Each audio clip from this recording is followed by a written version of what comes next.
반갑습니다. 7월 29일 화요일 큐티 스케치 시간입니다. 오늘 본문은 에스겔 9장 1절부터 11절까지의 말씀입니다. 오늘 본문은 이렇게 시작합니다. 또 그가 큰 소리로 내 귀에 외쳐 이르시되 이 성읍을 관할하는 자들이 각기 죽이는 무기를 손에 들고 나오게 하라 하시더라. 내가 보니 6사람이 북향한 윗문 길로부터 오는데 각 사람의 손에 죽이는 무기를 잡았고 그 중에 한 사람은 가는 베옷을 입고 허리에 서기관의 먹그릇을 찼더라. 그들이 들어와서 놋제단 곁에 서더라. 오늘 본문은 계속되는 예루살렘의 멸망에 대한, 유다의 멸망에 대한 예언이 소개되고 있습니다. 오늘 1, 2절을 보면 하나님께서 북문 쪽에서 6명의 심판을 진행할 자들, 심판 집행자들을 부르시고 계십니다. 그리고 그 중에 한 사람은 베옷을 입고 있는데 서기관의 먹그릇을 차고 있다. 이제 어떻게 보면 그것이 필기도구라고 볼 수 있는 거죠. 서기관이 뭔가를 쓸 준비를 한다. 이것은 심판할 사람들의 명단이 있다는 것으로 우리가 이해할 수 있어요. 그러니까 누가 있는지 모르고 이 도시에, 이 성에 여러 사람이 있는데 그냥 이들이 몰살한다. 여러분, 이렇게 심판해도 끔찍합니다. 그런데 하나님께서 한 명 한 명 심판받을 자가 누군지 아신다는 거예요. 하나님께 배반하고 순종하고 불순종하고 외식하고 마음이 완전히 떠나 있는 그 자들에 대해서 하나님이 정확하게 아십니다. 그리고 그 사람들과 하나님 사이에는 오해가 없어요. 우리는 우리가 하나님 앞에서 내가 오해했어요 할 수 있는 게 있을지 몰라요. 우리 입장에서는. 그러나 사실은 그것도 없어요. 사람과 사람 사이에서는요, 오해가 있을 수 있습니다. 오해가. 왜냐하면 정확하게 모든 걸 말하지도 않았었고 그 모든 것을 말한다고 해도 듣는데 한계가 있어요. 그런데 하나님과 우리 사이에는 오해가 있을 수가 없습니다. 하나님은 모든 것을 알아요. 모든 것을 알아요. 우리도 하나님은 모르지만 내가 내 속은 알거든요. 내 속의 진심, 그 이유, 내가 잊을 수는 있어도 그 이유와 그 진심을 하나님은 정확하게 읽어내세요. 그러니까 하나님과 우리 사이에서는 오해가 있을 수 없어요. 우리가 하나님의 뜻이나 하나님의 마음에 대해서 오해하거나 착각할 수는 있어요. 그러나 우리가 죄 지은 것에 대해서, 우리가 하나님에 대해서 어떤 마음으로 하나님 앞에 나아갔는지에 대해서는 하나님이 정말 누구보다도 잘 아십니다.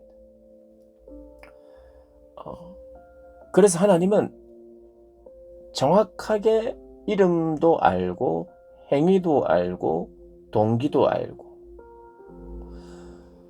그냥 뭉뚱그려서 이들 지도자들이 잘못했고 그들 때문에 책임을 누군가는 져야 하고 이런 의미가 아니라 하나님의 심판의 디테일함, 정확하게 심판받아야 될 사람을 심판하고 계신다는 거예요.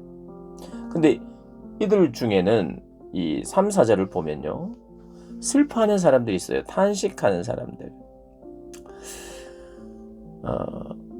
여호와께서 이르시되 너는 성읍 중에 순행하여 그 가운데서 행하는 모든 가증한 일로 말미암아 탄식하며 우는 자의 이마에 표를 그리라. 탄식하는 자, 우는 자, 회개하는 마음을 가진 자라는 겁니다. 그 이스라엘, 그 유대 땅에 예루살렘 성전을 중심으로 한 예루살렘 성전에서 예배를 드리는 자들 중에 이 성전의 행태, 이곳에서의 우상숭배, 가증한 일 때문에 가슴 아파하는 소수가 있었다는 거예요. 그들에게는 이마에 표를 그려라. 그리고 그 사람은 심판하지 않겠다는 겁니다. 물론 예루살렘 성전이 회파되는 그것이 없게 된다는 게 아니라 그 사람이 심판을 받아 죽게 되지는 않는다. 그런 의미로 우리가 볼 수 있는 거죠. 그러니까 이 지금 심판을 하고 있는데 심판 중에서도 마치 아브라함의 조카 롯을 하나님께서 소돔과 고모라 땅에서 나올 수 있는 기회를 주는 것처럼 하나님의 심판에는 항상 심판이 완전한 몰살로 끝나는 경우가 있는 것이 아니라 그곳에 누가 되었든 하나님 앞에 탄식하고 회개하는 마음이 있는, 진심이 있는 마음, 하나님도 그것도 다 아시니까요. 그 사람의 이름도 적는 거예요. 이름을 적는다기보다 그들의 이마의 표를. 그러니까 하나님 모든 걸 구분하실 수 있다는 겁니다. 그리고 구분하신 하나님 앞에 나를 왜 왼편에 구분하셨습니까? 오른편에 구분하셨습니까? 항변할 사람이 없어요. 하나님의 심판이 이렇게 공의롭고 철저하다는 것을 이야기해 줍니다. 그래서 표가 없는 자들은 무차별적으로 멸하라고 하는 명령이 5, 6절에 이제 나옵니다. 어린아이, 노인, 여인까지 제외 없이, 예외 없이 대상이 됩니다. 그런데 그것이 성소에서부터 심판이 시작돼요. 여기 보면 6절에 이제 긍휼히 여기지 말라. 그리고 6절에 늙은 여자, 젊은 여자, 처녀, 어린아이, 여자를 다 죽이되 이마에 표 있는 자에게는 가까이 하지 말라. 내 성소에서 시작할지니라. 성소에서 시작하고 성전 앞에 있는 늙은 자들로부터 시작하겠다. 여러분, 이것은 사실 바벨론 사람들이 와서 바벨론의 창과 칼에 찔려 죽는 사람이 노인, 처녀, 어린아이까지 다 죽습니다. 근데 이것을 하나님께서 어떻게 표현하냐면 6명의 내가 보낸 사람으로 인해서 심판이 진행되겠다는 거예요. 이 바벨론이거든요. 근데 바벨론이 그냥 단지 국제 정세와 그들의 유익을 위해서 그들은 그렇게 한 거예요. 이스라엘을, 유대 땅을 짓밟는 게 그들의 정치적인 그리고 궁극적인 그들의 목표였어요. 그래서 그렇게 한 거예요. 어떻게 보면 화가 나서 그렇게 했어요. 근데 하나님은 이 사건이 철저한 하나님의 개입, 하나님의 주관, 그리고 허투루 죽는 사람이 없었는 거예요. 실수로 그냥 거기 있다가 폭탄 맞고, 폭탄은 그 시대는 없었죠. 그냥 거기 있다가 우연히 활에 맞아 죽고, 전쟁통에는 누구나 죽을 수 있잖아요. 그런데 정확하게 이마에 표를 그린 사람은 안 죽는다는 거예요. 그들은 살려주고 은혜와 기회를 준다는 겁니다. 그러니까 하나님의 심판이 단 한 명의 실수도 없이 하나님의 심판이 명확하고 정확하다는 것을 이야기를 해주고 있어요. 근데 그것이 종교 지도자들로부터, 제사를 지내고 있는 공동체로부터 시작된다는 거예요. 참 이것이 얼마나 성전의 타락을 가져왔는지를 보여주는 거예요. 그런데 8절에서 10절을 보면 에스겔이 중보기도를 합니다. 하나님, 기도를 하지만 하나님께서 죄악이 너무 크기 때문에 더 이상 용서할 수 없다고 이야기해요.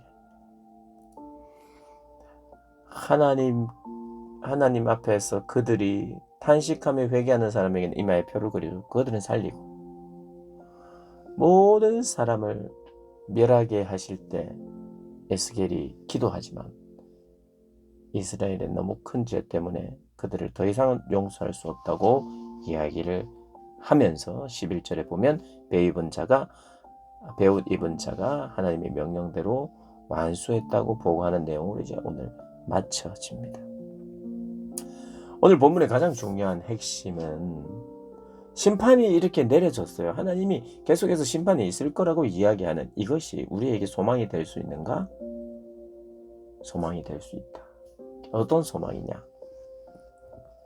가장 중요한 메시지인 거예요. 뭐냐면 철저한 심판 가운데서도 하나님은 계속해서 이렇게 5-6년 뒤에 이제 예루살렘 성전이 완전히 회파되는데 지금부터 지금 회파될 것이라고, 그거는 정해진 운명이라고 이야기합니다. 그러니까 이스라엘의 그런 불순종과 그들의 변함이 없는, 변할 가능성이 없는 그 상태에 대해서 하나님이 선언하시면서, 그러나 포로지에 있는 사람들이 여기서 순종한다고 해서 예루살렘 성전이 회파되거나 회파되지 않거나 이런 상황이 아니에요. 지금 예루살렘 성전에서 더 이상 우상 숭배를 하면 안 되고 그들이 타락하면 안 되고 순종해야 되는데, 포로지에서는 지금 포로로 끌려왔기 때문에 여기에서 순종하는 것이 그들에게 어떤 영향을 끼치지도 못해요. 완전히 멀리 떨어져 있는 상황이니까. 그런데 왜 이들에게 그 이야기를 하고 있는가? 그것은 하나님의 임재와 관련해서, 이들은 성전 안에서도, 유대 땅에서는 성전 안에서도 하나님이 지금 없다 그러는 거야. 하나님이 우리를 돌보시지 않는다. 하나님이 부재하고 있다고 성전 안에서도 그렇게 이야기해. 그러니까 신앙생활 하면서도 하나님에 대한 신뢰가 없는 거예요. 하나님이 진짜 있는 건 아니지 않나. 그냥 내가 그냥 믿어왔으니까 그냥 습관처럼 믿는 거지, 실제로 나는 하나님 안 믿고 돈을 의지하고 사람을 의지하면서 사는. 그러니까 예루살렘 성전에 하나님이 계시고 우리와 함께 하신다는 진정한 자각이 없어요. 근데 포로민들은 어떻냐? 여기에도 그게 없어요. 왜냐하면 예루살렘 성전에 하나님이 계신 게 아니냐. 임재가 예루살렘 성전인데 우리는 하나님 임재 회복이 이방 땅에서 이게 약속이 보장이 되느냐? 언약의 하나님, 내가 성전에 있어야 되는데라고 하는 그런 상황 속에 있는 자들에게 오셔서 심판을 내려졌다. 근데 진정한 심판이 뭐냐? 진정한 심판은 하나님의 완전한 떠남인데, 내가 완전한 심판이 아니다는 것을 지금 보여주기 위해서 이제 이 에스겔 1장에 나오는 그 하나님의 임재를 상징하는 그 그룹들이 이렇게 왔다는 것은, 내가 너와 함께 새로운 공동체로 내가 이곳에 임재하겠다는 약속이거든요. 새로운 정체성을 주는 거예요. 그러니까 진정한 희망이 성전이었는데, 마지막 희망을 성전에 두고 있었는데, 마지막 희망은 성전이 아니야. 내가 여기 왔잖아. 하나님 자신이야. 넌 하나님을 여기서 신뢰하고 믿고 새롭게 내가 너희들에게 새 마음을 내가 부어드릴 줄 것이다. 내가 여기서 마치 새로운 언약을 맺는 것처럼, 이 바벨론 땅 그발 강가 이 포로로 있지만 내가 여기서 다시 시작하겠다. 그럼 당장 내일 우리가 회복됐으면 좋겠습니다. 이게 아니라 이곳에서 70년이라는 시간이 비록 걸리지만 내가 포로인 너희와 함께한다. 내가 광야 40년 너희들을 돌라고 했지만 그 광야 40년 나도 함께한다. 이렇게 하듯이, 그렇게 해서 사실은 광야를 돌았잖아요. 광야를 40년이나 도는 것은 너무 힘든 것이지만, 징계지만, 그 징계 가운데서도 큰 희망과 소망이 있는 것은 그곳에 하나님이 동행하신다는 거예요. 이 바벨론도 마찬가지입니다. 바벨론 포로로 있는 자들에게 진짜 희망은, 그들에게는 성전이 희망이었는데 성전이 회파된다. 진짜 희망은 성전을 그래서 회파시켜야 돼요. 왜냐하면 자꾸 성전을 희망으로 생각하니까 진짜 그 희망의 싹스를 완전히 잘라버려야 돼. 그래서 완전히 회파시켰어요. 그러면 성전의 마지막 희망을 걸고 있던 사람들에게 그게 아니라 하나님의 임재, 내가 여기 왔잖아.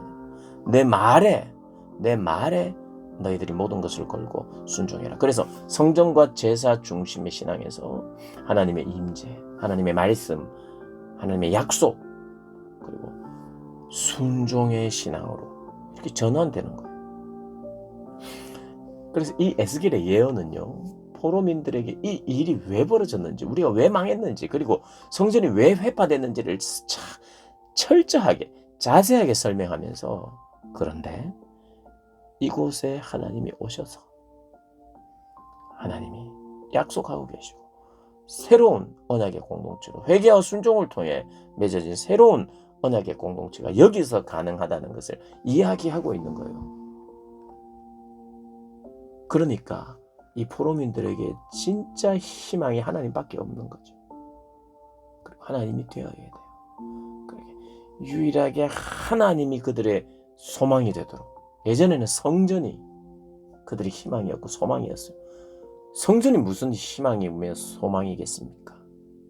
그런데 그렇게 형식적으로 건물을 보면서 진심을 빼놓고 거기서 우상이나 섬기고 하나님 제대로 섬기지 않고 자기를 섬기고 이방을 섬기고 이방의 문화와 세상의 문화를 섬기면서 성전을 보면서 우리는 성전이 있다 이런 식으로 신앙이 진정한 신앙이 없이 하나님을 바라보지 않고 하나님을 소망하지 않고 성전을 겉모양을 소망했던 자들에게 겉모양을 다 때려 부수고 너희가 지금 거짓골로 포로민으로 있지만 내가 왔다. 내가 너희와 함께한다. 그러니까 성전 회파됐다 어땠다. 물론 슬프지만 그런 거 더 이상 생각하지 마라. 내가 너와 다시 시작하겠다. 성전 회파는 피할 수 없다. 그러나 포로지에서 하나님은 임재할 수 있다. 회개와 순종을 통한 새로운 언약의 공동체가 이곳에서부터 사실은 시작된다. 에스겔서는 그걸 이야기하고 있고 그 과정 속의 심판에 대해서 자세히 이야기하지만 결국에는 그 심판 가운데서도 회개하는 사람들을 구원하시는 하나님의 손길들을 군데군데서 보여주면서 궁극적으로는 포로민들에게 참된 진짜 위로와 희망을 주고 있는 것이 에스겔서입니다. 어떻게 보면 에스겔서는 참 재밌기도 하고 아주 중요한 메시지들이 반복적으로 드러나는 성경이기도 합니다. 묵직하면서도 그리고 우리 인생 전체 신앙인으로서의 우리 신앙인 인생의 전체를 한번 굳건하게 붙잡아주는 하나님의 힘있는 말씀을 에스겔서를 통해서 만나고 체험하게 되는 저와 여러분 되시기를 주님의 이름으로 축복합니다.